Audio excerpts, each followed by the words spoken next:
Você já comeu sopa paraguaia? Sopa paraguaia tem nome de sopa, mas é uma torta. Como assim? Sopa ou torta? Vem comigo que eu te explico, vou te ensinar a fazer essa receita de um jeito bem original e tradicional, que é feita diretamente com o milho. Você quer saber como é? Só acompanhar aqui o vídeo. Bom, vamos lá para essa receita diferente que você vai adorar. Eu vou começar cortando aqui, picando em cubinhos, o queijo Minas padrão. Eu já utilizei essa mesma receita com o queijo de coalho aqui do Nordeste e ficou muito boa também. A receita original leva queijo Minas padrão em meia cura, mas eu fiz aqui com o queijo sem curar e ficou muito bom também. É uma receita muito versátil porque ela dá para fazer com diversos temperos e sabores diferentes, dá para fazer recheada ou sem recheio. E olha que interessante, né? Ela tem nome de sopa paraguaia, mas ela é na verdade um bolo salgado. Eu piquei aqui o meu queijo, deixei reservadinho e vou apresentar para vocês quais são os ingredientes que eu vou usar nessa receita, que são ingredientes simples, não tem nada de muito caro, nem muito chique não, viu gente? É uma receita simples. Eu deixei os cubinhos separadinhos aqui dentro dessa tigela. Não reparem a bagunça, gente, a minha secretária estava me auxiliando aí a organizar a cozinha. E então olhem só para o que a gente vai usar na receita, tá? Então tá aí o queijinho separado. Eu usei também cebola, 2 cebolas médias bem picadinhas, pode ser um picado grosso mesmo. Os ovos, o milho, olha só gente, a gente colheu esse milho aqui no nosso quintal e é já a segunda vez que a gente colhe milho, então vamos ver como é que ele vai estar. Usamos também sal, leite, vou colocar aí na xícara para vocês terem uma noção, mas são 2 xícaras, tá? Dessas xícaras tradicionais mesmo. E vamos ver o que mais que a gente vai usar aqui. Bom, à medida que eu vou explicando a receita, eu mostro para vocês. Esse aqui é o milho, né, que a gente colheu aqui na nossa agrofloresta. E eu vou descascar ele. Olha como é que se descasca o milho. Vocês já tiveram a experiência de pegar o milho assim, direto da espiga para fazer uma receita? Essa vai ser a receita original, tradicional mesmo, né, feita com o milho. Dá para fazer também com o fubá, né, ou com aquela farinha de milho, o flocão de milho, que é mais grosso, né? Mas ambos têm a mesma função, que é dar esse gostinho do milho para a receita de forma bem tradicional. Nosso milho aqui, a primeira safra que a gente colheu, ele estava bem granado, mas essa aí acho que as crianças colheram um pouco antes da hora e aí estava faltando um pouquinho dos dentinhos de milho aí na espiga. Mas não tem problema, é só acrescentar um pouco mais uma espiga, se tiver faltando muito milho aí nas espigas, tá? É importante tirar todo esse cabelinho do milho, né, para ficar uma receita mais limpinha, assim. Tem gente que usa até esse cabelo de milho para fazer chá, e eu já provei e é um chá medicinal muito bom. Depois vocês pesquisam aí as propriedades do cabelo de milho. E aí eu fui então descascando, tirando os cabelinhos do milho e deixando o milho separadinho ali, que eu utilizei para essa receita 4 espigas, foi suficiente, mas no finalzinho vocês vão ver aí que eu coloquei um pouquinho de flocão de milho para dar mais consistência na receita. Ela é uma receita que ela não vai ficar nem muito mole, nem dura como um pão, assim, sabe? Como que dá para amassar ou sovar. Não, ela vai ficar menos consistente. E aí a trabalheira que dá é só essa aí, ó, de descascar o milho e tirar o milho da espiga, né? Debulhar o milho. Você pode fazer ralando o milho ou debulhando, que vai dar na mesma, tá? O resultado é igual. Gente, até o Rodrigo Hilbert já fez essa receita de sopa paraguaia, que é uma torta bem, né, de milho tradicional, e ele fez com milho do Paraguai. E esse aqui é o milho aqui de casa mesmo, viu? Bom, vamos lá, vamos debulhar então cada um desses milhos, né? Fui tirando com a faca mesmo, deixei bem limpinho. E depois, o segundo passo é a gente fritar a cebola na manteiga. Aí eu pedi para minha secretária para eu ir filmando, ela foi diluindo aí, derretendo a manteiga, né? Foram 2 colheres cheias de manteiga e as 2 cebolas médias picadas, que é para dar esse sabor especial né, para dar essa temperada na sopa paraguaia. E aí demora um tempinho, mas é só tirar mesmo essa umidade, né, da cebola. Ela vai evaporar bastante aí, porque é feita com a manteiga, que também tem água. E depois, quando ela já tiver douradinha, molinha, já é o ponto pra gente desligar. Importante lembrar que não é para colocar essa manteiga com a cebola frita quente na receita. Então, você já faz isso antes e deixa reservado, tá? Então, aqui eu usei 4 espigas de milho, né? Debulhei todo, tirei com a faca e tá ali, dá mais ou menos uma quantidade de 400 gramas de milho. Se você quiser fazer com o milho de latinha, vai dar certo também, tá, gente? Aqui eu quis fazer de forma mais natural. Usei mais ou menos 300 gramas de queijo, 3 ovos, aqui é o ovo caipira, e 2 xícaras de leite integral. Usei também 1 colher de sobremesa de sal e um óleo. Eu uso óleo vegetal, óleo de girassol, né? Vocês podem usar o que vocês quiserem aí. Eu prefiro os óleos mais naturais, então usei meia xícara de óleo.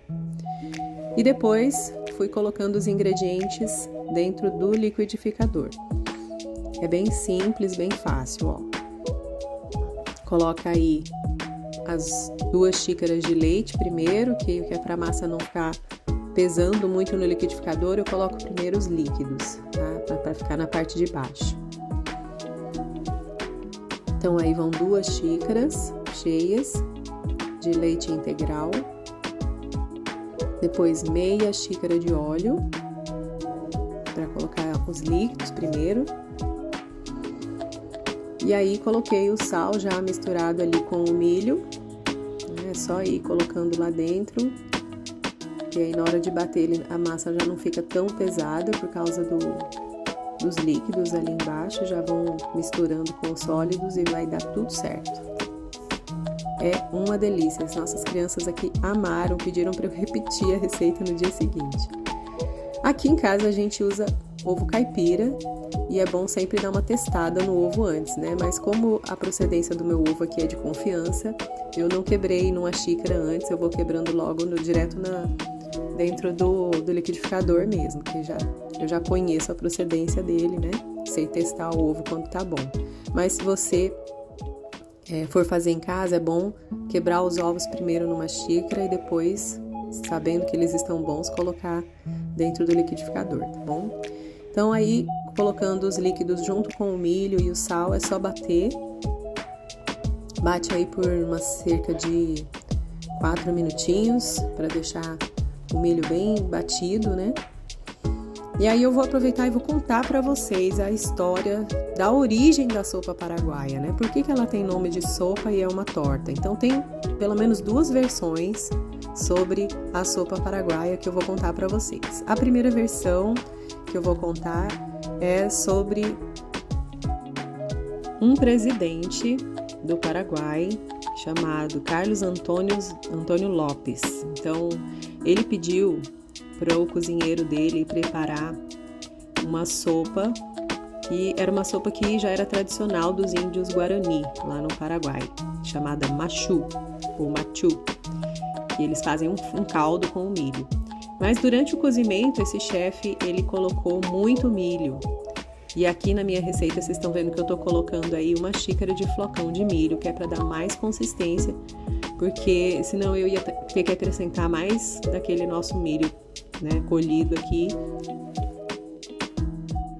E aí, já tá seguindo a gente? Aproveita e já curte esse vídeo aqui e compartilha com quem você conhece para provar essa receita maravilhosa.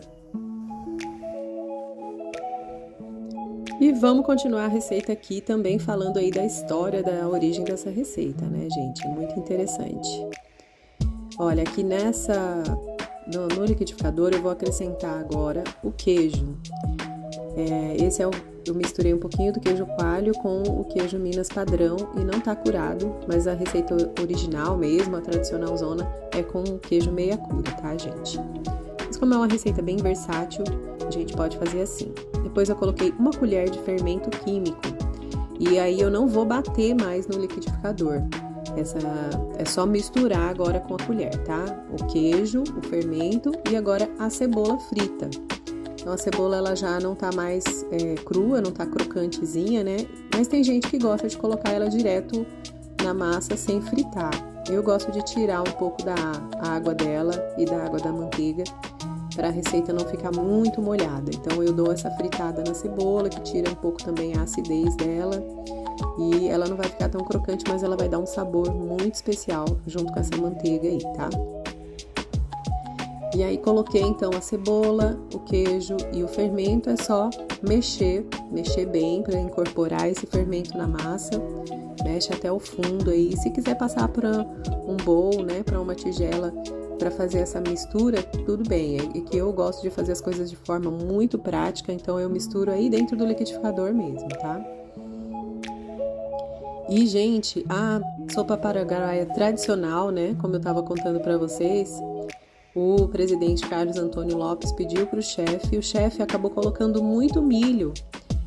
E ele pediu o quê? Ele pediu para fazer um caldo de milho do povo Guarani.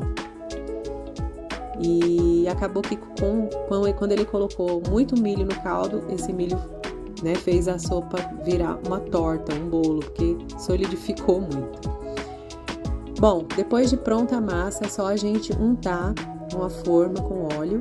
E como eu não uso farinha de trigo aqui em casa, por causa do glúten, eu usei para enfarinhar a forma uma farinha de arroz. Você pode usar de trigo aí se você preferir, tá?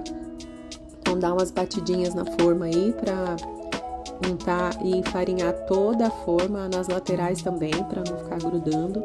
E ela fica com uma crostinha bem gostosa, bem durinha assim, crocante, né? Se você quiser colocar o queijo por cima antes de colocar no forno, colocar um pouco mais de queijo por cima, assim, ela fica bem gratinada também, tá? E aí tem essa versão, então, da sopa paraguaia, que é a do presidente ter pedido pro cozinheiro fazer o caldo guarani, né? Mas o machu acabou virando uma torta, um bolo salgado, mas tem outras versões dessa história também. Eu vou contar a segunda versão para vocês, tá? Aí na receita, então, vocês estão vendo a consistência da massa, né? Fui só despejando a massa ali, bonitinha, dentro da forma já untada e enfarinhada, essa forma retangular. E depois é só dar uma acertadinha nela para ela ficar mais retinha na forma. Porque ela é um pouco líquida, mas ela tem esses gruminhos, né, de queijo e a mistura aí com a cebola. Então, dá uma acertada nela para ela ficar retinha na forma. E pronto, é só levar para o forno, tá, gente? A segunda versão da origem da sopa paraguaia remete à Guerra do Paraguai, que era comum, né, os soldados carregarem a sopa favorita deles. Só que nesse deslocamento entre os combates, nem sempre era prático carregar a sopa. Então, a consistência da sopa é muito líquida, né? Para resolver isso, eles então começaram a pôr mais milho e foi daí que nasceu, então, a sopa paraguaia nessa consistência de bolo salgado. Chegou a hora da gente colocar a nossa massa, a nossa sopa paraguaia no forno. Eu deixei o forno aquecendo a 180 graus por alguns minutinhos, enquanto eu já ia fazendo a receita, e ela assou por 40 minutos, mas como a minha já estava, né, com o flocão de milho, que eu coloquei ali uma xícara de flocão de milho no final, ela ficou bem consistente.